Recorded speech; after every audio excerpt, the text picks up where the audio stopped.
오늘로써 거룩의 문을 열고 회복으로 들어가라. 이 이제 시리즈를 마칩니다. 시리즈는 마치겠지만 여러분들이 이 말씀을 항상 생각하면서 살아갈 것을 도전합니다. 그리고 이제 생각날 때마다 한 달에 한 번 혹은 이제 시간이 될 때마다 이 말씀을 계속해서 반복해서 한 해 내내 말씀을 드릴 것인데요. 우리가 거룩의 문을 열고 회복으로 들어가라는 이 말씀을 매년 반복하고 있는 주제 말씀으로 익숙하게 행사처럼 생각할 것이 아니라 이 말씀이 오늘 우리의 교회와 우리의 삶, 나에게 주시는 하나님의 요구로 인정하고 받아들이셨으면 좋겠습니다. 하나님께서 우리에게 주시는 이 말씀이 나에게 주시는 하나님의 간절한 요구다. 이 요구를 내가 받고 응답해야 되겠다. 반응해야 되겠다. 이 요구대로 살아야겠다라고 결단하는 것이죠. 하나님께서 이 말씀을 주신 것은 우리 삶에 회복할 것이 있기 때문일 것입니다. 회복은 빠르면 빠를수록 좋습니다. 회복이 빠르면 건강해지지만 회복이 더디면 작은 문제도 더 깊어지는 경우가 많지 않습니까? 축구 선수들이 경기를 뛰고 나면 체중이 상당히 빠진다고 합니다. 경기를 한 2시간 열심히 뛰고 나면 심한 경우에는 몇 킬로씩 3kg까지 빠진다고 합니다. 근육을 혹사시키면서 오랫동안 뛰어다니다 보니 이렇게 체력 소모가 상당하죠. 그래서 그 다음 날이 되면 그래서 그 다음 날부터 철저하게 쉬어야 하는데 그냥 쉬는 법이 없다고 합니다. 잘 쉬기 위해서 회복 훈련이라는 것을 합니다. 그냥 쉬는 것보다 빠르게 회복하기 위해서 그 힘든 몸을 이끌고 훈련을 한다는 것이죠. 회복 훈련이 없으면 부상은 더 심해지고 선수로서의 생명, 선수로서의 가치도 더 빨리 떨어진다고 합니다. 회복의 중요성은 운동선수만 있는 것이 아니죠. 관계도 그렇습니다. 부부와 부모 자식 간의 관계, 이런 서로 간의 관계가 다 그렇습니다. 사소한 문제가 있을 때 서로 대화하거나 문제를 풀어야 하는데 그 사소하기 때문에 쉽게 넘어가 버려서 골이 깊어지는 경우가 많습니다. 빠르게 회복할 수 있는 문제를 쉽게 생각하고 묵혀두는 것이죠. 그러다가 나중에 어떻게 됩니까? 갈등이 깊어져서 어느 날 갑자기 터집니다. 갑자기 터질 때 그 문제를 보면 정말 별것 아닌 문제일 수 있습니다. 그러나 사실은 오랫동안 묻혀온 그 작은 갈등들이 묵혀지고 해서 한 번에 터진 것이죠. 대부분의 싸움이 그렇게 커지게 됩니다. 회복해야 할 일들, 회복되지 않았던 그 사소한 문제들이 썩어지면 큰 문제가 되는 것이죠. 그래서 회복은 빠르면 빠를수록 좋습니다. 빠르게 회복하는 것은 더 큰 문제가 되는 것을 막는 지름길이죠. 회복은 삶을 건강하게 만드는 첫걸음입니다. 우리의 삶에 문제가 없을 수 없습니다. 그러나 그 문제를 빠르게 회복하는 것이 중요하다는 것입니다. 자, 그런데 회복을 이야기함에 있어서 무엇을 회복해야 하는지가 빠져서는 안 됩니다. 그냥 회복하자가 아니고 그래서 무엇을 회복해야 하는가가 중요하죠. 회복 훈련을 하더라도 선수의 몸에 맞게 해야 합니다. 아무렇게나 회복 훈련을 하면 회복하기는커녕 어떻게 될까요? 몸이 더 망가지게 됩니다. 무슨 말이냐면 회복해야 할 것을 회복해야 한다는 것입니다. 잃어버린 것, 놓치고 있던 것들을 회복해야죠. 그래서 우리는 회복을 말하기 전에 무엇을 회복해야 하는지, 다시 말하면 지금까지 우리가 무엇을 잃어버리면서 살고 있는지를 점검해야 합니다. 그래야 제대로 된 회복이 일어날 수 있는 것이죠. 가정에서 회복을 말하려면 우리 가정이 무엇을 잃어버리고 있는지에 대해서 이야기해야 합니다. 교회에서 회복을 말하려면 교회가 놓치고 있는 것, 또 성도들이 놓치고 있는 것들이 무엇인지, 목회자가 놓치고 있는 것이 무엇인지를 발견해야 합니다. 고장난 물건을 고치는 것을 한번 생각해 보십시오. 대수롭지 않은 작은 부품이라서 아무 부품이나 끼워 넣는다면 오히려 더 크게 고장나는 경우가 많습니다. 나던 소리가 더 안 나게 되고 그나마 굴러가던 것이 아예 멈춰버리는 결과가 있죠. 작은 부품이라도 제대로 된 것을 끼워야 하듯이 우리의 회복도 잃어버린 것을 회복해야 제대로 회복될 수 있다는 것입니다. 하나님은 우리가 잃어버린 것을 정체성이라고 못 박으십니다. 너희는 하나님께서 창조하신 존재들인데 그 창조주에 대한 정체성을 다 잃어버렸다라고 하시는 것이죠. 그래서 우리는 모두 죄의 노예가 되었고 세상의 노예가 되었고 성과의 노예가 되었고 물질의 노예가 되었고 명예의 노예가 되었고 탐욕의 노예가 되었습니다. 그래서 어떻게 됩니까? 정말 노예 같은 인생, 고단한 인생을 살게 되죠. 삶에 문제가 있다는 것을 알면서도 그 문제의 해답을 발견하기가 참 어렵습니다. 해답을 발견했다고 하더라도 그 해답대로 살기가 참 어렵습니다. 막상 살아보았는데 어떻습니까? 그 해답이 정답이 아닌 경우도 참 많습니다. 어렵죠.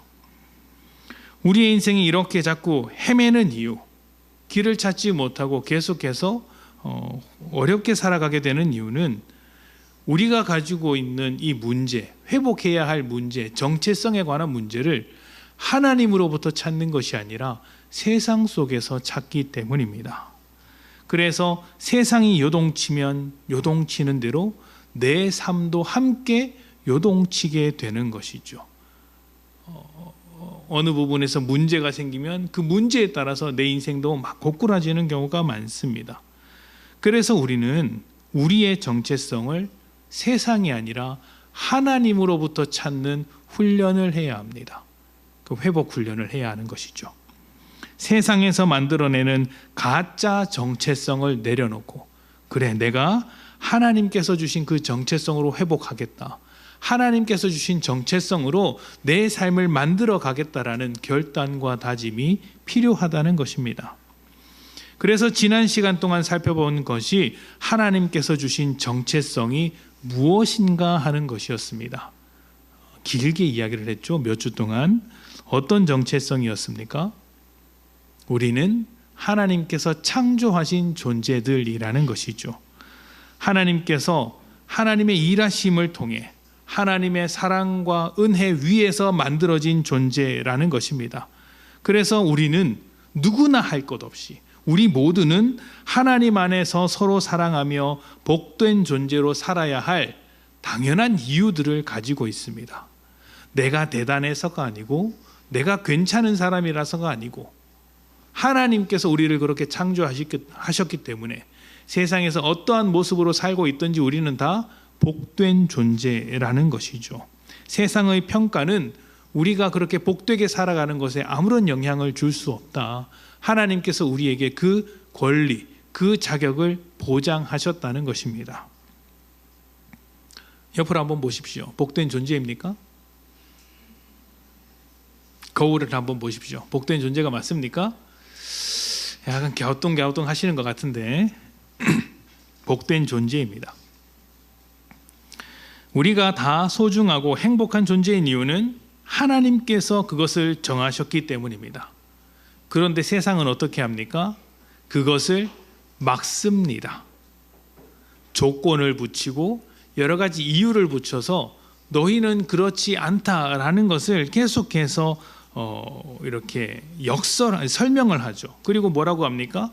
세상이 던지는 그 조건과 이유를 가지고 있어야만, 그것을 통해서만 우리가 복된 존재가 될 수 있다, 행복한 존재여야만 한다라고 강요합니다. 그래서 사람들이 세상이 던져주는 그 조건과 이유를 만들어내기 위해, 거기에 내 삶을 끼워 맞추기 위해 인생을 쏟아붓습니다. 노예가 되는 이유죠. 고단한 인생을 살아가는 이유입니다. 이렇게 왜곡된 세상에서 살다 보니 우리가 반드시 가지고 있어야 할 이 하나님께서 주신 정체성이 자꾸 흔들리게 되죠. 세상 속에서 요구하는 대로 살다 보니 내가 정말 하나님께서 창조하신 그 정체성을 가진 사람이 맞는가 흔들리게 됩니다. 왜냐하면 세상에서는 내가 그렇게 잘하는 것처럼 보이지가 않기 때문이죠. 예수를 믿고 있지만 세상 사람들과 똑같이 살고 있습니다. 어떻게 합니까? 그래서 기도를 해도 주님, 나를 하나님의 사람으로 살도록 도와주십시오 라는 수준 높은 기도를 하는 게 아니라 어떻게 기도합니까? 주님, 세상이 주는 정체성대로 살도록 좀 도와주십시오 라고 기도를 할 때가 많습니다. 연약하죠? 연약한 우리는 세상 속에서 날마다 이렇게 흔들립니다. 그래서 하나님께서 우리에게 무엇을 주셨습니까? 우리의 정체성을 확인시켜 주시는 십계명이라는 것을 주셨습니다. 그리고 그 안에, 그 십계명 안에 안식일 규정이 있었습니다. 지금 우리는 안식일을 지키고 있지는 않습니다. 안식일을 뛰어넘어 주일을 지키고 있습니다. 주일이 율법 안에서 정체성을 확인하는 것이라면 아니죠. 죄송합니다. 안식일이 율법 안에서 정체성을 확인하는 것이라면 우리가 지키고 있는 이 주일 예배는 율법의 완성되신 예수님 안에서 정체성을 확인하는 것입니다. 자, 그런데 우리가 계속해서 이런 이야기를 했었습니다. 안식일을 포함해서 주일까지, 율법까지 다 포함해서 이 모든 것을 지키는 것에는 목적이 있다. 정체성을 확인만 하고 끝나는 것이 아니라 그 확인한 정체성을 품고 살아가기 위한 목적을 담고 있다고 했습니다. 이런 내용을 지난주에 좀 더 깊이 나누었어요. 안식일의 주인이 예수님이라는 이야기를 하면서 이제 살펴보았죠.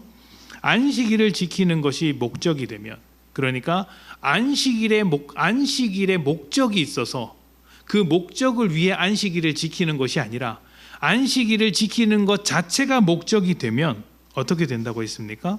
안식일이 가지고 있는 그 목적을 훼손할 수 있다라고 말씀을 드렸습니다.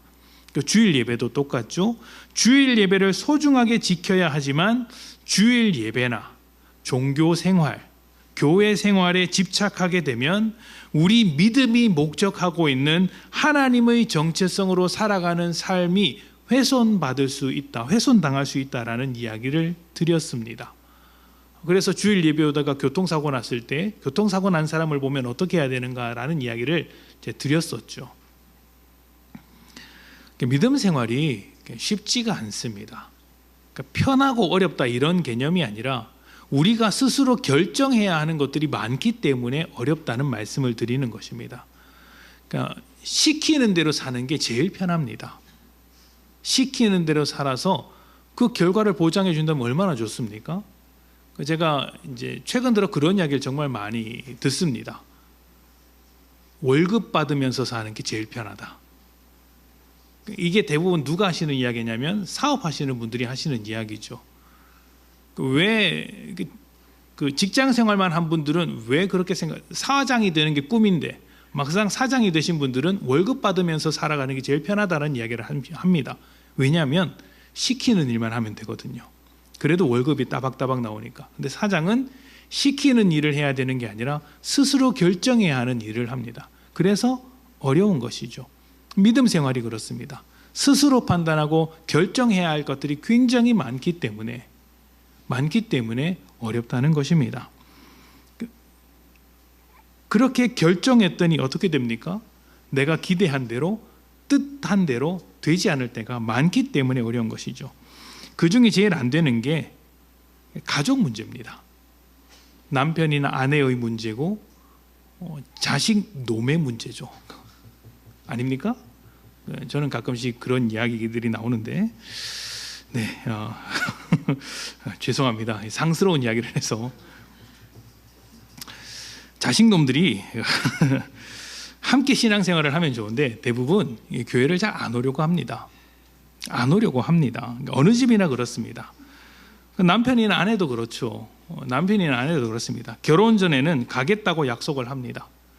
또 뭐 사달라고 할 때는 항상 부모가 그걸 원하는 걸 알기 때문에 뭐 사주면 내가 다음부터는 교회 열심히 갈게 라고 아주 정말 신뢰할 수 있는 눈빛을 보내면서 약속을 합니다. 매번 속죠. 매번 속습니다.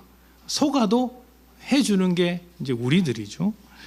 지금 이제 결혼하기 전에는 가겠다고 했는데 지금에 와서는 안 가겠다고 하면서 이제 버티는데 그 버티는 것에 답이 없습니다. 뭐 시간을 돌릴 겁니까? 어떻게 하겠습니까? 답답하죠. 그러면서 교회 좀 가자라고 이야기하면 희한하게 배우자든 남편이든 아내든 자식이든 똑같은 이야기를 합니다. 뭐라고 합니까? 강요하지 마라. 내가 가고 싶을 때 가겠다. 제가 장담합니다. 교회 가고 싶을 때는 없습니다. 절대 없습니다. 있습니다. 인생이 정말 힘들어졌을 때 그때는 교회 오고 싶은 마음이 듭니다. 도움이 구할 데가 없으니까. 그래서 제가 뭐 기도하는지 아시죠?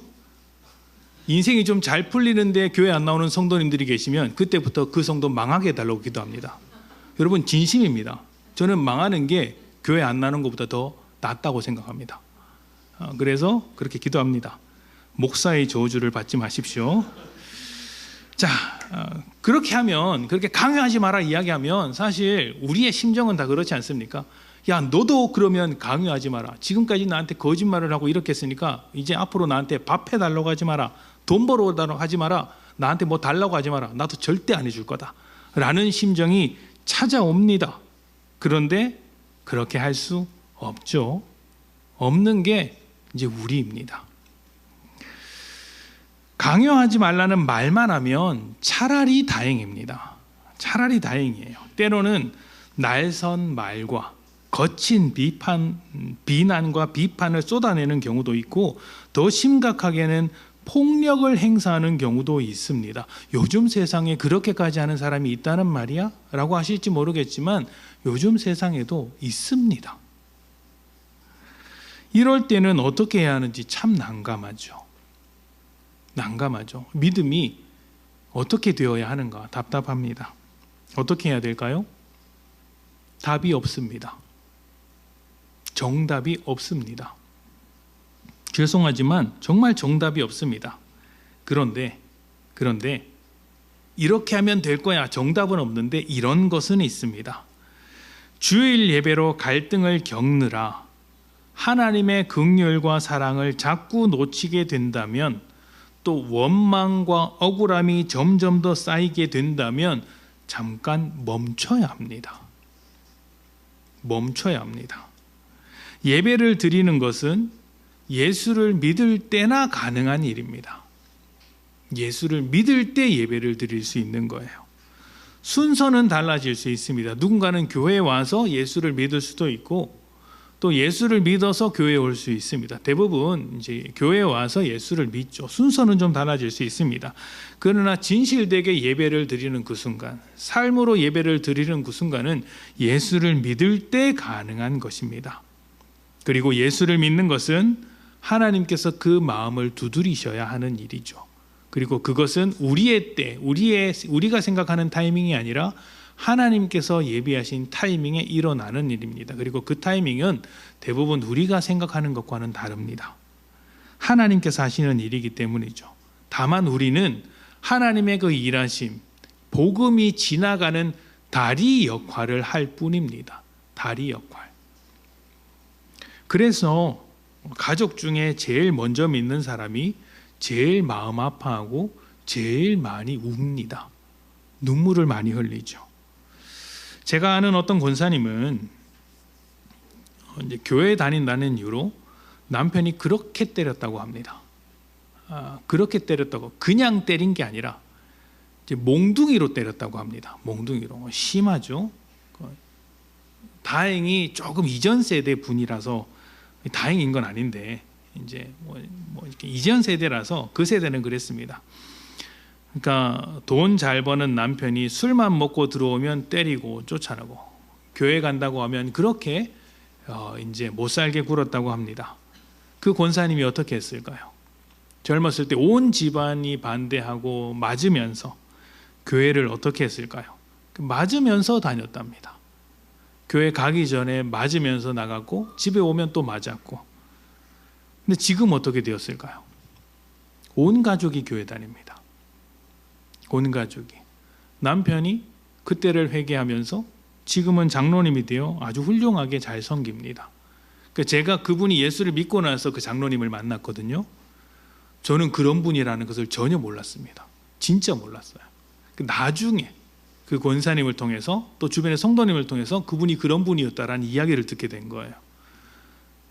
그래서 저는 사람이 변한다고 믿습니다. 복음이 사람을 변화시키죠. 그 가족들도 아들과 딸도 아주 훌륭하게 신앙생활을 하고 있습니다. 주일 예배보다 앞서는 것이 무엇이냐면 주일 예배가 목적하고 있는 것, 하나님께 영광을 돌리는 삶, 하나님의 정체성을 붙들고 살아가는 삶입니다. 그래서 주일 예배를 지켜야 한다는 그 열심이, 믿음 생활을 해야 한다는, 이런 표현이 좀 어떨지 모르겠지만 우리의 과도한 열심이 우리의 정체성 그 자체를 잡아먹을 수 있다는 것을 잊지 말아야 합니다. 내가 믿음 생활을 해야 하죠. 주일 예배를 지켜야 하죠. 그러나 과도한 그 열심이 믿음 생활을 지키면서 살아가야 할, 하나님의 정체성으로 살아가야 할 우리의 그 삶을 잡아먹을 수 있다는 것이죠. 이게 어려운 문제입니다. 어려운 문제죠. 주일 예배를 지켜야 합니까? 지켜야죠. 그런데 어떻게 지켜야 합니까? 정체성을 지키면서 지켜야 합니다. 스스로 판단을 하고 또 믿음 안에서 결정해야 될 것들이 너무 많죠. 그래서 어렵습니다. 어떻게 해야 될까요? 우리는 하나님의 정체성을 가진 자로서 삶으로, 우리의 삶으로 그 사람들에게 감동을 줄 수 있어야 하는 거예요. 세상에서 찾아볼 수 없는 하나님의 은혜와 사랑이 묻어나는 삶으로서 세상 속에 속한 사람들, 때로는 교회를 반대하는 사람들에게까지 감동을 줄 수 있어야 합니다. 물론 이 감동을 주는 것 자체가 참 어렵습니다. 어느 포인트에서 감동을 얻는지도 모르고 또 시간도 오래 걸릴 것입니다. 하나님께서 일하셔야 할 부분이죠. 다만 우리는 하나님의 일하심을 소망하는 사람으로서 눈물로 기도하며 복음으로 살아내야 한다는 말씀을 드리고 싶은 것입니다. 자, 그렇다면 우리의 생활이 종교 생활에 머물지 않고 하나님의 정체성으로 살아내기 위해서 우리가 훈련되어야 할 것은 무엇일까요? 우리에게 필요한 것은 무엇이겠습니까? 안식일 규정을 우리의 삶에 적용시켜서 한번 설명해 보고자 합니다. 자, 출애굽기 20장 8절부터 11절입니다. 우리 같이 다시 한번 읽어보겠습니다. 자, 시작. 안식일을 기억하여 거룩하게 지키라. 엿새 동안은 힘써 내 모든 일을 행할 것이나 일곱째 날은 내 하나님 여호와의 안식일인즉 너나 내 아들이나 내 딸이나 내 남종이나 내 여종이나 문 안에 머무는 객이라도 아무 일도 하지 말라. 이는 엿새 동안에 나 여호와가 하늘과 땅과 바다와 그 가운데 모든 것을 만들고 일곱째 날에 쉬셨음이라. 그러므로 나 여호와가 안식일을 복되게 하여 아멘. 자, 첫 번째, 안식일은 일곱째 날, 그러니까 7일 중에 하루를 구별하는 것입니다. 다시 말하면 우리에게도 하나님께 구별된 시간이 필요하다는 말씀을 드리고 싶습니다. 이것은 주일 예배를 드리는 것과 관련이 있습니다. 자, 그런데 제가 방금 주일 예배를 지키는 것에 대해서 좀 부정적인 측면에 대해서 말씀을 드렸습니다. 그래서 앞에서는 주일 예배보다 주일 예배를 통한 그 정체성을 지키는 것이 중요하다고 해놓고 또 뒤에 와서는 주일 예배를 지키는 것에 대해서 이야기를 하고 있으니 좀 이상하게 느끼실 분도 있을 것 같습니다. 그런데 그게 아닙니다. 앞에서 말씀드리는 것은 주일 예배를 지키는 것이 무엇을 목적하는가에 대한 이야기였습니다. 그 목적을 잃어버리고 주일 예배만 지키는 것은 문제다라는 것이죠. 정체성을 잘 지키며 드리는 주일 예배는 굉장히 중요합니다. 굉장히 중요합니다. 하나님께서 우리 삶의 주인이십니다. 하나님은 우리의 시간과 물질과 생명과 삶의 주인이십니다. 우리는 하나님께 예배하는 삶을 살기 위하여 일단 예배하는 삶을 살기 위하여 일단 주일 예배부터 구별하여 드리는 것이 시작되어야 합니다. 제가 예전에 중등부 아이들과 예배를 할 때 아직도 기억나는 100여 명 정도의 중학생 아이들이 있었거든요. 꽤 큰 교회였죠. 근데 그 100여 명의 아이들 중에 제 머릿속에 또렷이 기억나는 4명의 아이들이 있습니다. 여자아이들이었는데요. 항상 그 아이들이 저기 제가 보는 왼쪽 저 끝에 4명이 쪼로로 앉아서 말씀을 들을 때 팔짱을 딱 끼고 다 이렇게 쳐다보는 4명의 아이들이 있습니다. 제가 그래서 저쪽 왼쪽 뒤쪽에 앉은 누군가 있으면 그 사람들 별로 안 좋아합니다. 그때 트라우마가 있어서 여러분들은 괜찮습니다. 여러분들은 괜찮습니다. 그 친구들이 아주 기가 막힌 핑계를 대요. 그러니까 부모님도 다 교회 다니시고 신앙생활을 오랫동안 해왔는데 무슨 말만 하면 자기는 교회를 절대 안 나오겠답니다. 예수를 안 믿어서 안 나오겠다라고 말하면 뭐 그러려니 하겠는데 자기는 예수를 믿는데요. 그렇게 말하는 훈련을 받았겠죠. 왜냐하면 부모님한테 잔소리를 듣거나 뭐 교회 나오고 있으니까. 그러면서 교회 나오고 싶을 때 나오고 안 나오고 싶을 때 안 나오는 겁니다. 왜 그러냐 물어보니까 아주 기가 막힌 핑계를 대요. 자기는 삶으로 예배를 드린답니다. 삶에서 예배를 드리기 때문에 주일 예배는 안 와도 된답니다. 그래서 뭐 하나 봤더니 이제 노래방 가는 거죠. 기가 막히게 거기서 찬양을 하겠구나 싶은데 모르겠습니다. 삶의 예배를 드리는 것은 내 삶의 주권을 다 하나님께 맡기는 것이죠.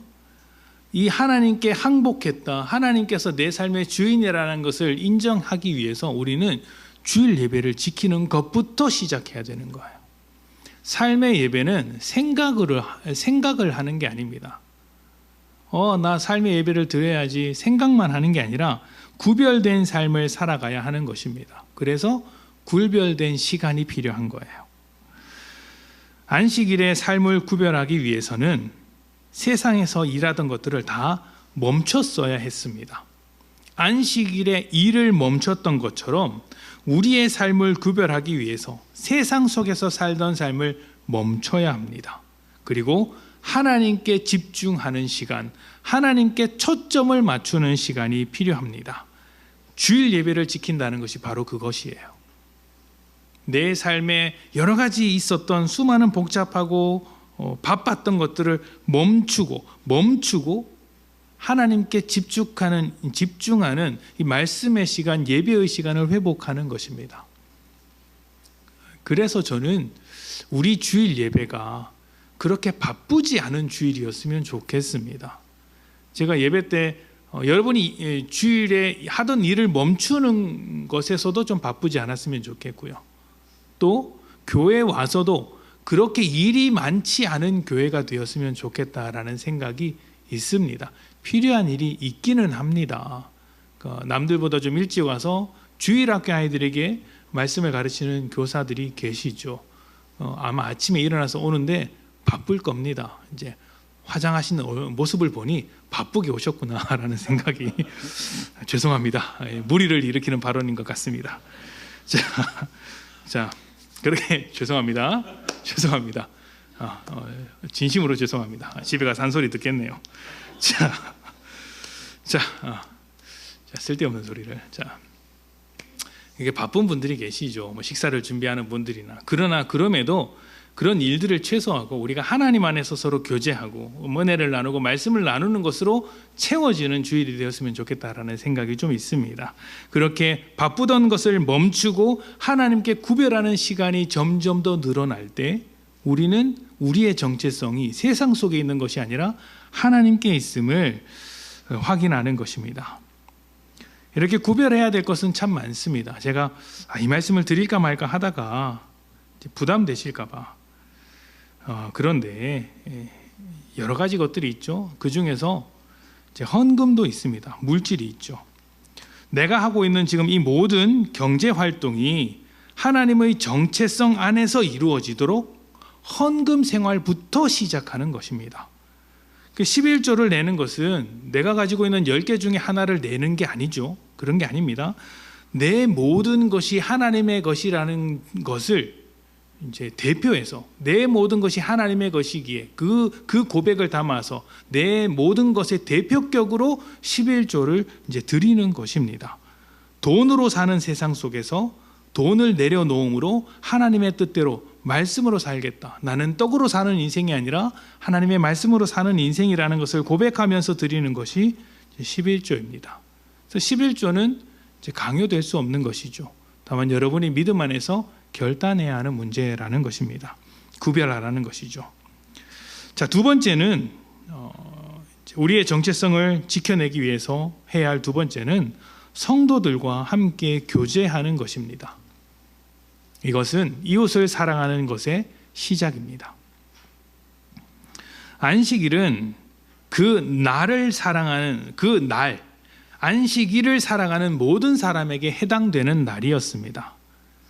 그러니까 말씀에 보면 아들과 딸, 그리고 남종과 여종, 그리고 가축과 손님에 이르기까지 안식일을 지켜야 한다라고 이야기를 했습니다. 가축이 뭡니까? 쉼 없이 일을 하는 그 짐승이에요. 손님은 누구냐면 사회적으로 인정받지 못하는 사람들입니다. 난민과 같다라는 말씀을 드렸죠. 남종과 여종은 어떻습니까? 이 남종과 여종, 노예들은 쉴 시간이 없는 사람들입니다. 쉬는 것과는 어울리지 않죠. 그러나 그 모든 사람들도 어떻게 되어야 한다는 말입니까? 안식일이 되면 하나님의 안식 안에 머물러야 한다. 하나님에게로 들어와야 한다. 누구나 다 그렇게 되어야 한다라는 것입니다. 그래서 우리는 적어도 거룩하게 구별한 오늘과 같은 날은 하나님 안에서 서로 동등하게 교제하는 일이 필요합니다. 동등하게 교제하는 것. 세상에서는 경쟁하고 다투고 갈등했을지는 모르지만 이 자리에서는 그 모든 것을 멈추는 것입니다. 멈추고 하나님의 정체성을 통해 서로 사랑하고 섬기고 나누는 관계가 되는 것이죠. 교회 안에서 여러 가지 관계를 맺다 보면 여러분 그런 일들이 있습니다. 우리가 교회 안에서만 만나는 게 아니라 밖에서도 만나잖아요. 교회 안에서는 충돌을 하는 일이 없지 않기는 않는데 있기는 한데 그래도 서로 좀 조심하는 측면이 있습니다. 그런데 밖에서 어떤 이해관계 때문에 부딪히는 일이 되면 사업의 문제라든지 아니면 뭐 자녀들의 문제라든지 직장의 문제라든지 이런 문제로 부딪히게 된다면 이제 불편한 관계가 돼요. 그래서 교회를 떠나가는 분도 많이 계십니다. 밖에서 일어난 갈등 때문에 안에서 저 사람하고는 함께 신앙생활하기 어렵겠다 싶어서 다른 교회를 가시는 분들이 계시죠. 그러나 그런 모든 사람들도 사실은 이 자리에 와서 하나님 안에서 정체성을 발견하고 회복해야 되는 거예요. 회복되어야 되는 거예요. 근데 우리는 세상의 문제를 가지고 오히려 교회가 찢어지는 일을 많이 봅니다. 정체성이 세상 속에 있는 것일까요? 교회 안에 있는 것일까요? 하나님께 있는 것일까요? 아니면 이해관계 속에 있는 것일까요?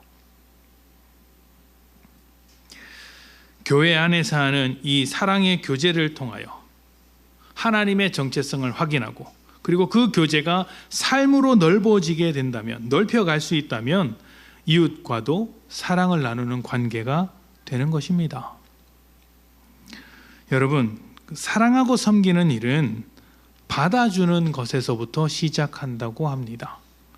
상대방의 약점이나 나와 차이 나는 것들이 있을지라도 그 사람의 모습을 있는 그대로 받아줄 수 있다면 적어도 우리는 이곳에서 가면을 쓰면서 살아가는 일은 없을 것입니다. 마음과 마음을 나눌 수 있지 않을까요? 주님께서 우리를 받아주셨던 것과 같은 일이 오늘 우리 서로에게 있기를 축복합니다. 세상에는 술 한잔 해야 가면을 벗을 수 있죠? 저는 안 마셨지만 많이 들어봐서 알고 있습니다. 근데 여러분, 이곳에서는 술 안 마셔도 가면 쓰는 일이 없었으면 좋겠습니다. 마셔야 되겠습니까? 아멘이 없네. 이게 충격적입니다. 네. 저 없는 곳에서 마십시오.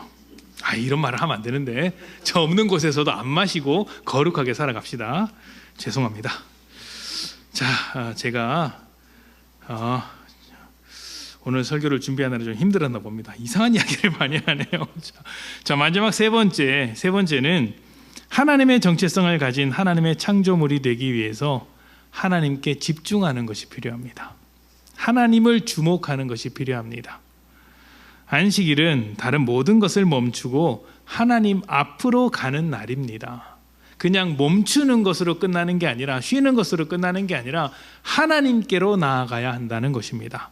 말씀 안으로, 기도 속으로, 예배 속으로 들어가서 하나님과 더 가까워지는 것이죠.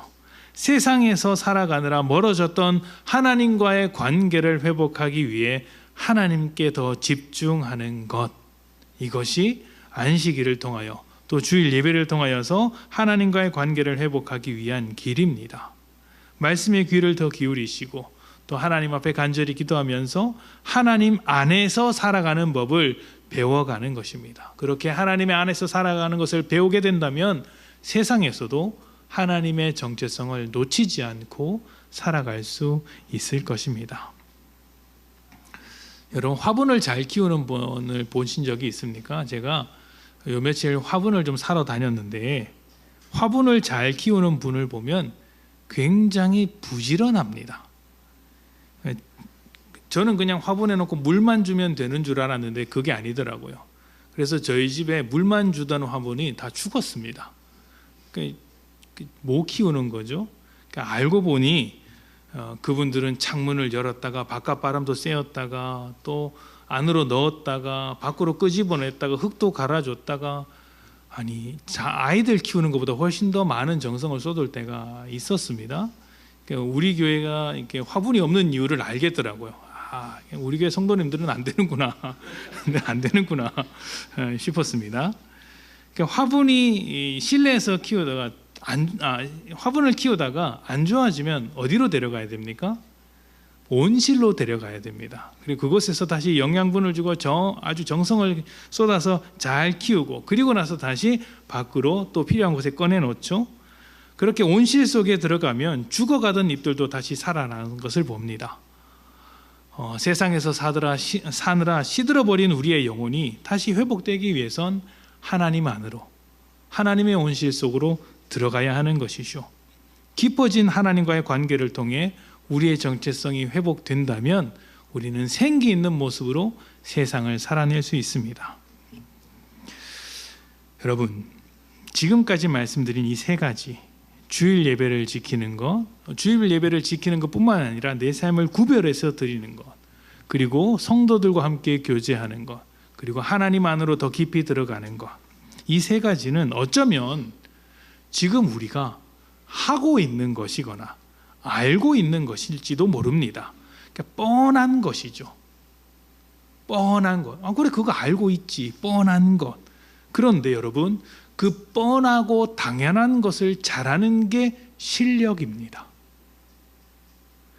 결과는, 그 뻔하고 당연한 것을 열심히 해도 결과는 더디게 옵니다. 더디게 옵니다. 그래서 결과를 기다리는 그 과정이 참 지루하죠. 삶의 회복이 우리가 원하는 타이밍에 오지 않을 수도 있다는 것입니다. 그러나 하나님께서는 우리가 먼저 그 과정을 밟아 나가시기를 원하십니다. 왜냐하면 그 과정을 통해 우리가 거룩해지기 때문이죠. 거룩이라는 과정을 원하시는 것입니다. 과정이 얼마나 중요합니까? 과정이 쌓여야 실력이 됩니다. 과정 없이 결과를 얻으면 우리는 그것을 요행이라고 합니다. 잠깐 좋을 수 있지만 금세 사라져 버리죠. 뻔하고 당연한 과정을 통해 우리가 거룩한 하나님의 정체성을 온전히 만들어낼 수 있다면 하나님의 정체성을 가진 나는 그때부터 가정을 회복시킬 수 있습니다. 교회를 회복시킬 수 있습니다. 일터와 세상을 변화시킬 수 있습니다. 하나님의 나라를 일구어낼 수 있다는 말입니다. 여러분, 어떻게 하시겠습니까? 하나님의 일하심을 기대하며 이 과정을 우리 함께 밟아 나가지 않겠습니까? 벌써 2025년에 한 달이 지나고 2월이 되었습니다. 2025년 여러분이 이러한 당연한 것들을 잘해서 거룩한 정체성이 더욱더 확실해지고 삶이 회복되시기를 축복합니다. 2025년 우리 다 같이 거룩의 문을 열고 회복으로 들어갑시다. 우리 함께 기도하겠습니다.